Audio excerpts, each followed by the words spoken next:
Picture this. It's 3 a.m. local time, Monday, August 3, 2026. Millions of people across northeastern Egypt, we're talking from the super busy streets of Greater Cairo all the way to the vital shipping lanes of the Canal zone, are fast asleep.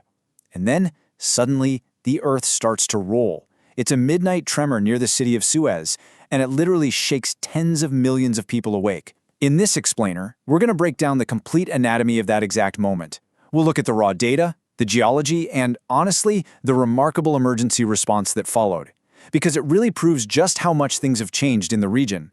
So here's our game plan for today. First, the midnight tremor. Second, zero casualties and aftermath. Third, the science of the Suez Rift. Fourth, lessons from 1992. And finally, future seismic readiness. Okay, let's dive into Section 1, the midnight tremor. Let's unpack exactly what happened on August 3rd. When you look at the timeline, it's actually wild how fast modern crisis management works now. Right at 0033 UTC, boom, the main shock strikes.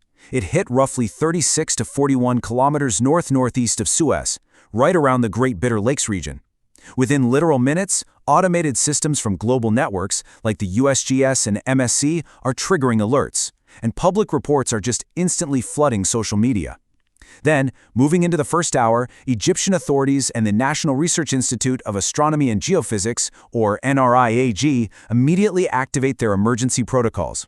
And as those subsequent hours rolled on, we got the absolute best news possible. Zero casualties confirmed, while the scientific data was quietly being refined behind the scenes. Now, you might be seeing a range of numbers reported for the magnitude, anywhere from 5.0 to 5.6. And, that's totally normal in seismology, as the initial data gets cleaned up. The US Geological Survey initially had it around 5.0 to 5.3, while Egypt's NRI reported figures up to 5.5 or 5.6 in successive updates. On a global scale, sure, this is classified as a moderate earthquake. But for Egypt, a place where strong quakes are relatively infrequent, this was a highly notable event for sure. But here is the absolutely crucial data point. 10 kilometers. That was the depth of the quake. So why does that matter? Well, 10 kilometers is what we call a shallow crustal event. When an earthquake triggers this close to the surface, those seismic waves just don't have the distance to burn off their energy.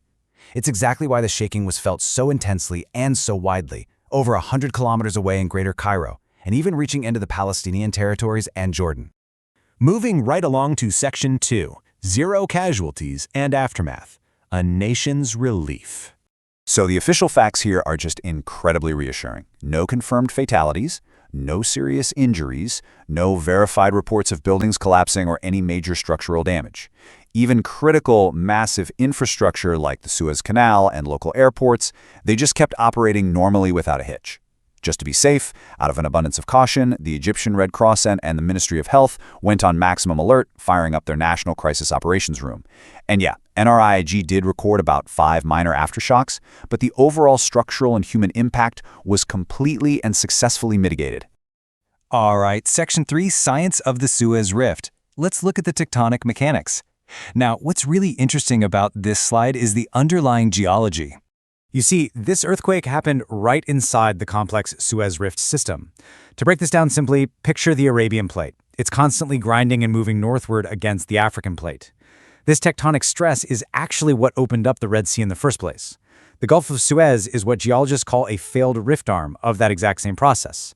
Basically, it started pulling apart to create a whole new ocean basin, but kind of just gave up halfway and didn't finish the job. But, and this is key, that leftover tension and ongoing geological friction, it's still there. It's the very engine driving the moderate seismicity we experience in the Cairo-Suez district today. To put that into perspective for you, just to give a scientific sense of scale without sensationalizing things, a magnitude 5.0 to 5.5 earthquake releases an amount of energy roughly equivalent to tens to hundreds of kilotons of TNT. I know, that sounds absolutely massive. But remember, that energy is released deep underground and has to radiate outward in seismic waves. Because that ground acceleration drops off super fast the further you get from the epicenter, the actual impact on the surface remains totally manageable. Which brings us to Section 4, Lessons from 1992, looking at then and now.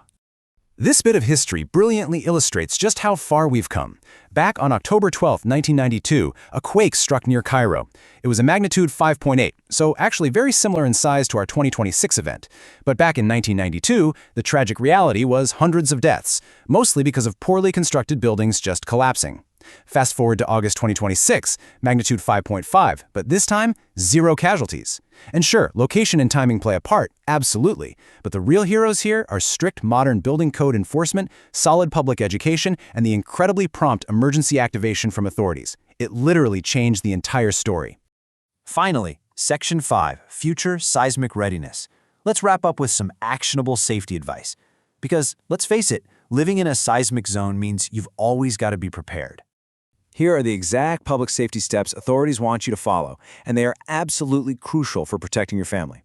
Step 1, drop, cover, and hold on during a tremor. Get under a sturdy table and stay away from windows. Step 2, once the shaking completely stops, inspect your home for new cracks, especially in older masonry. If things look distressed, get a professional out there. Step 3, refresh your emergency kit. You know the drill: water, food, meds, a flashlight, and a radio. And Step 4, this is a big one. Establish a family communication plan that doesn't rely solely on mobile networks. Cell towers get overloaded instantly during a crisis, so having a non-mobile backup plan, that's what keeps you connected when it matters most. You know, it was also just incredibly inspiring to see the modern technological web work so flawlessly this time around. I mean, some users actually got smartphone early warning alerts a few seconds before the strong shaking even hit. Then you had crowdsourced felt reports pouring into apps, allowing scientists to map the quake's intensity in real time. And today, authorities are using satellite imagery, drones, and AI tools to rapidly prioritize damage assessment. It's a total game changer. This tech infrastructure kept everyone informed and pretty much stopped widespread panic in its tracks. So, the August 3rd event was a massive success story for preparedness and response. But it's also a pretty stark reminder that those tectonic plates beneath the Middle East, they never stop moving.